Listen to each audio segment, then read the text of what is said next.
그 예약 취소와 관련된 요소들을 찾고 이제 그 취소율을 줄이는 게 목적이었죠. 그래서 저도 이제 이거 부킹 캔슬레이션 EDA를 케이글에서 좀 찾아 가지고 이제 내용을 다 보진 않았고 이제 내용은 몇몇 것만 참고를 하고 양식 같은 경우에 제가 인도 아저씨 거를 좀 긁어 와 가지고 여기에 이제 쪼끔 영어로 되어 있는 것들이 있고 영어랑 한국말이랑 쪼끔 섞어서 썼습니다. 그래서 저는 이제 오늘 데이터를 이제 확인하면서 그 호텔 데이터를 하나하나 확인을 하면서 제가 왜 이런 식으로 작성을 했는지 좀 발표를 하는 시간을 가져볼게요. 그래서 아무튼 저희는 이제 다 알고 계시듯이 호텔 관리인으로서 이제 취소율을 줄이는 게 목적이니까 예약 취소랑 관련된 내용들을 찾는 게 관건입니다. 그래서 저는 이제 엑셀 데이터를 보면서 하나하나 이제 컬럼들을 보면서 어떤 데이터들이 조금 예약 취소와 연관이 있을지 생각을 계속했고 그렇게 해서 저만의 결론을 좀 도출을 했고요. 그래서 가장 중요하게 봐야 될 컬럼은 당연히 이제 is cancelled겠죠. 왜냐면은 취소와 관련된 데이터들을 싹 찾아야 되니까. 그래서 예약이 취소되지 않았을 때 그리고 예약이 취소됐을 때 이렇게 컬럼을 가장 중요하게 봐야 될 컬럼을 여기에 이렇게 해 두었습니다. 그리고 이제 구글 드라이브로 파일을 이제 불러내 주고 그다음에 데이터 프레임을 다루기 위해 판다스를 이렇게 불러내 저는 이제 따로 뭐 맥플러립이나 시본을 사용해서 시각화를 하진 않았고요. 그냥 저는 데이터 비즈니스 인사이트 뽑는 데 쪼끔 더 집중을 했습니다. 그래서 일단은 전체적으로 EDA를 해 주기 위해서 이렇게 데이터를 불러내고 이제 구조를 좀 확인을 해 줬습니다. 그래서 여기 이렇게 보시듯이 is cancelled라는 컬럼이 있고 그리고 여기에서 뭐 read time, arrival date 뭐 이렇게 쭉쭉쭉쭉 있는데 저는 여기에서 이제 제가 몇 개 이제 그 컬럼들을 찍었었고 그래서 이제 이 대학 전체 데이터 이렇게 몇 건이나 있는지 이것도 확인을 한번 해 줬고 그 인포메이션도 이렇게 확인을 해 줬습니다. 그리고 제가 이제 데이터를 처리를 하기 전에 결특지나 이제 뭐 중복값들을 제거를 해야 되잖아요. 그래서 데이터를 처음에 이제 먼저 이제 확인을 해 봤는데 제가 사용하고 싶은 컬럼에서 결특지가 이제 4 곳에서 발생을 했거든요. children, country, agent, company가 있었는데 사실 그 에이전트랑 컴퍼니가 결특지가 쪼끔 많았어요. 지금 여기 데이터 보시면은 그 에이전트에 지금 16,000 건인가 그리고 컴퍼니는 한 4만 10 몇만 건이네요. 10 몇만 건 이렇게 있는데 이거는 쪼끔 과하다고 생각이 들었지만 제가 사용할 컬럼에는 이제 들어가지 않아서 이제 제외를 했고 그리고 이제 children이랑 country도 제가 사용할 컬럼인데 이제 결특지가 있어 가지고 근데 결특지가 그렇게 크지 않았어요. 이제 children 같은 경우에는 결특지 값이 한 4개 정도 이제 있어 가지고 미미했고 country도 한 몇백 건 그 정도 수준이어서 그냥 결특지를 이제 children 같은 경우에는 이 빵을 없애버리고 이제 country도 unknown으로 해서 데이터 분석을 진행을 했습니다.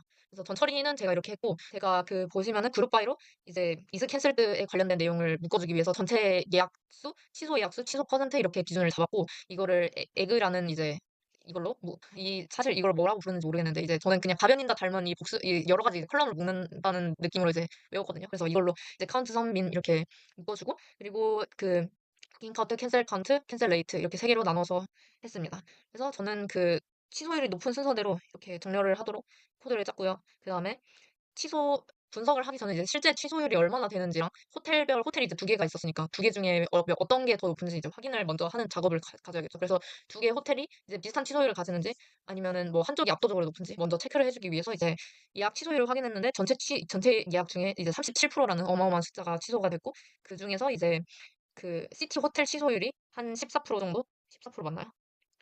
14% 정도 이제 더 높다는 것을 데이터로 확인을 했습니다. 그래서 이제 뭐 전략을 짠 후에 시티 호텔에 우선적으로 시급하겠죠.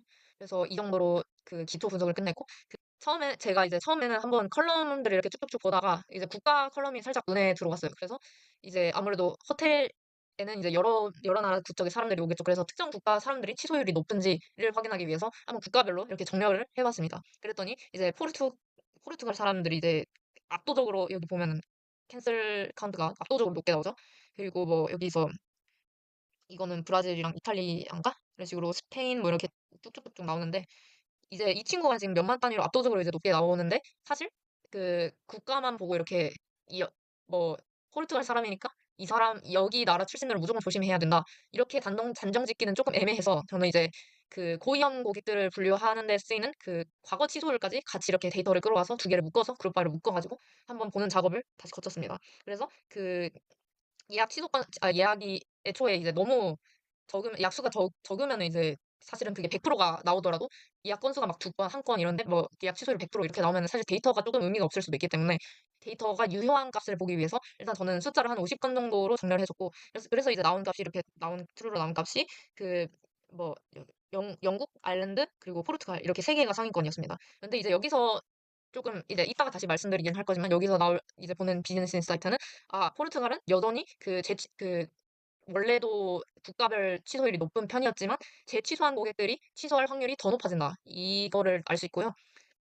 이제 사실 영국이랑 아일랜드 같은 경우에는 이제 116명이 다 취소했고 여기 66명이 다 취소했지만 이거는 약간 건수 수 자체가 조금 적기 때문에 그 전략을 이제 반영하는 데 있어서 조금 조심할 필요는 있는 것 같습니다.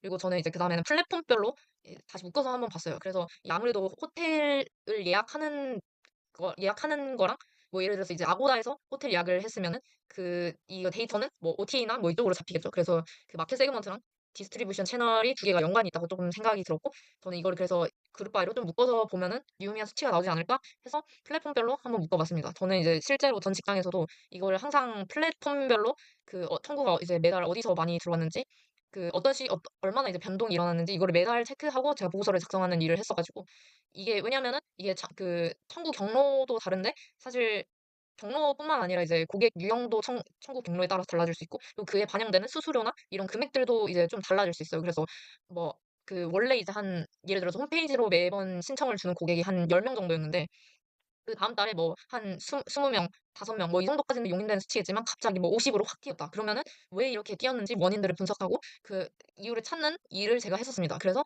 저는 이제 플랫폼도 굉장히 좀 의미 있는 그 분석 데이터라고 봤기 때문에 이런 식으로 묶어줬고요. 그래서 이 두 가지를 이제 같이 묶어줬을 때 역시나 이제 TA나 TO 채널을 통해서 들어온 예약이 좀 가장 위험한 조합으로 잡혔습니다. 근데 그룹 예약이 가장 이제 이 채널에서는 원래 사람들이 가장 많이 예약도 하기 때문에 예약 취소도 이제 많이 발생할 수 있는 거지만 이제 여기서 그룹 예약은 단체로 이제 어찌됐든 단체로 예약하고 단체로 취소를 한 건이기 때문에 어쩌면 이 데이터도 조금 의미 있게 볼 수도 있다고 생각을 했고요.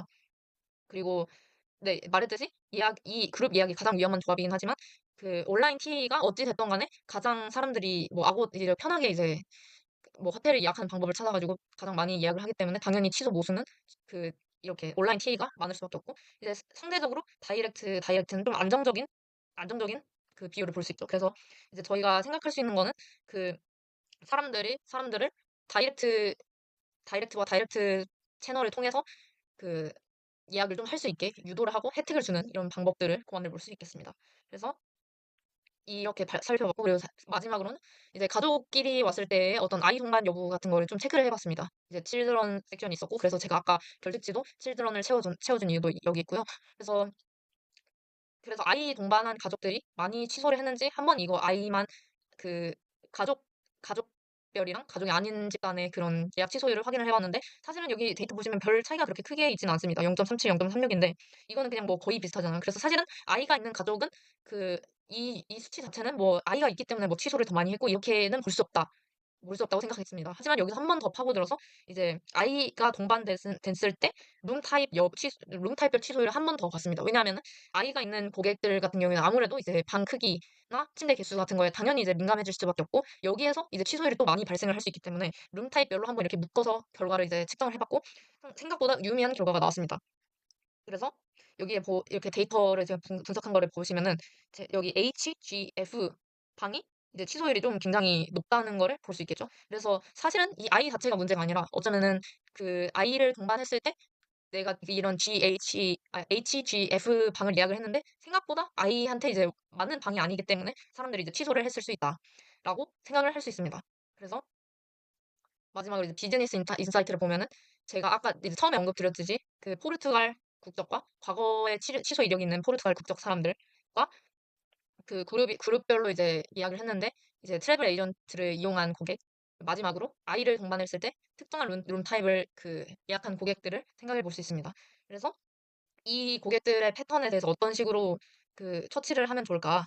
그래서 이제 포르투갈과 과거 취소 이력이 있는 고객들 같은 경우에는 고위험군 고객으로 약간 분류를 좀 해놓을 수 있겠죠. 그리고 이 고객들한테 예약 확인 메시지를 전송할 수도 있고 다시 이제 리마인더를 시켜주는 방법들을 고안해 볼 수 있습니다. 그리고 두 번째 이제 그룹으로 트래블 에이전트로 예약을 준 경우에 이제 보면은 이제 취소율이 상당히 높아요. 그래서 단체 예약이 진짜 취소율이 제일 높고 이럴 경우에는 이제 아무튼 간에 단체 예약을 주도할수록 규모가 커지기 때문에 거기에서 이제 오는 손해가 더 심할 수밖에 없고 그래서 보증금 정책을 좀 강화하는 게 도움이 될 수 있다. 그리고 아무래도 이제 총책임자가 있을 거기 때문에 그 담당자가 이제 사전에 연락을 하면서 이렇게 고객 편의도 조금 더 봐줄 수 있고 그리고 호텔도 취소율을 조금 더 낮출 수 있도록 이런 식으로 조치를 취할 수 있고 마지막으로 그리고 또 이제 아까 언급했듯이 오히려 이제 그 트래블 에이전트를 통하기 온라인 트래블 에이전트 아고다 같은 사이트를 이용하기보다 그 예약이 일단 한 번 이제 들어오면 안정적으로 쭉 가는 다이렉트 쪽에 뭐 쿠폰을 뿌린다든가 할인 쿠폰을 뿌린다든가 하는 식으로 예약 혜택을 좀 강화하는 방법을 쓸 수 있겠습니다. 마지막으로 아이를 동반한 그 가족들의 경우에는 룸 타입 아까 특정 룸 타입에서 이제 취소율이 높아졌기 때문에 그 룸을 이제 아예 이제 좀 가족 친화용으로 쪼금 더 인테리어를 바꾸고 뭐 그 이제 룸에 대한 설명들을 쪼금 더 이제 디테일하게 이제 보여줄 수 있는 뭐 사진이나 동영상 등을 이용해 가지고 디테일하게 설명을 해줄 수 있는 방법으로 바꿀 수 있겠다라고 생각을 해 봤습니다. 감사합니다.